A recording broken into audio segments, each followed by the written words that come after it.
दुर्गा भाभी का जन्म 7 अक्टूबर 1902 को शहजादपुर ग्राम पंडित बांके बिहारी के यहाँ हुआ था। उनके पिता इलाहाबाद कलेक्ट्रेट में नाजिर थे और इनके बाबा महेश प्रसाद भट्ट जालौन जिले में थानेदार के पद पर तैनात थे।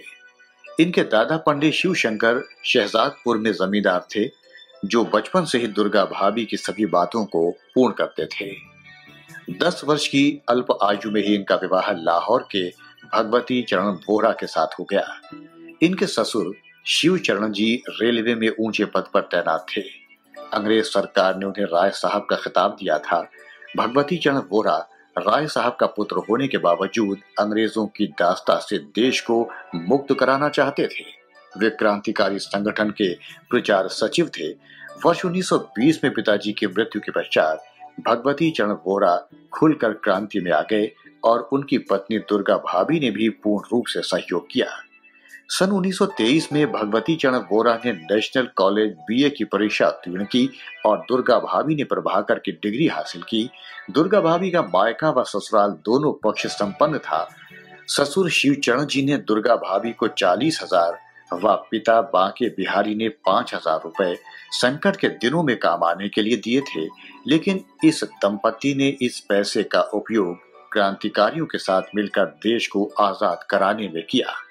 मार्च 1926 में भगवती चरण बोहरा व भगत सिंह ने संयुक्त रूप से नौजवान भारत सभा का प्रारूप तैयार किया और रामचंद्र कपूर के साथ मिलकर इसकी स्थापना की। सैकड़ों नौजवानों ने देश को आजाद कराने के लिए अपने प्राणों की बलिवेदी पर चढ़ाने की शपथ ली। अपने क्रांतिकारी जीवन में दुर्गा भाभी ने खतरा मोल लेकर कई बड़े काम किए।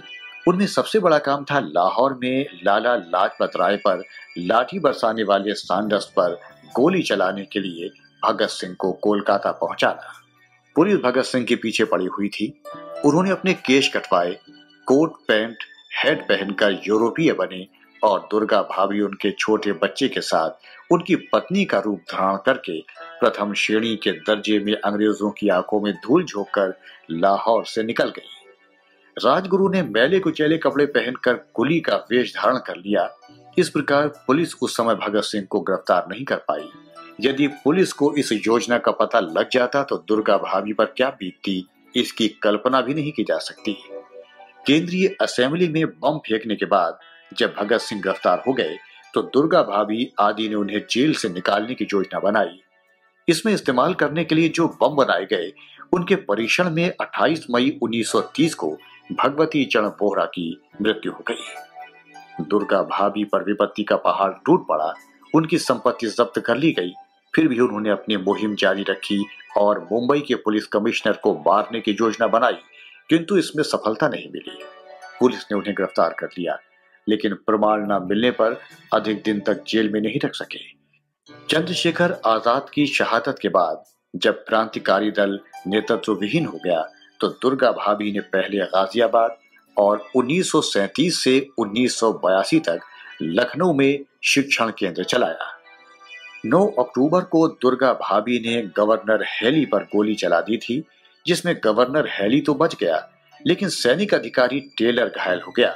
मुंबई के पुलिस कमिश्नर को भी दुर्गा भाभी ने गोली मारी थी, जिसके परिणाम स्वरूप अंग्रेज पुलिस इनके पीछे पड़ गई। मुंबई के एक फ्लैट से दुर्गा भाभी व साथी यशपाल को गिरफ्तार कर लिया गया। दुर्गा भाभी का काम साथी क्रांतिकारियों के लिए राजस्थान से पिस्तौल लाना व ले जाना था।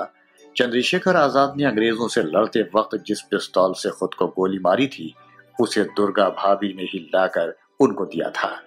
उस समय भी दुर्गा भाभी उनके साथ ही थी।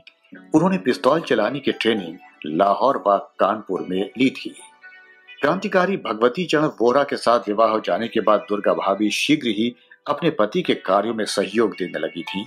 उनका घर क्रांतिकारियों का आश्रय स्थल था। वे सभी का आदर करती, स्नेह पूर्वक उनका सेवा सत्कार करती, इसलिए सभी क्रांतिकारी उन्हें भाभी कहने लगे थे और यही उनका नाम था जो प्रसिद्ध हो गया। अपने क्रांतिकारी जीवन में दुर्गा भाभी ने खतरा मोल लेकर कई बड़े काम किए। उनमें सबसे बड़ा काम था लाहौर में लाला लाजपत राय पर लाठी बरसाने वाले सांडस पर गोली चलाने के लिए भगत सिंह को कोलकाता पहुंचाना।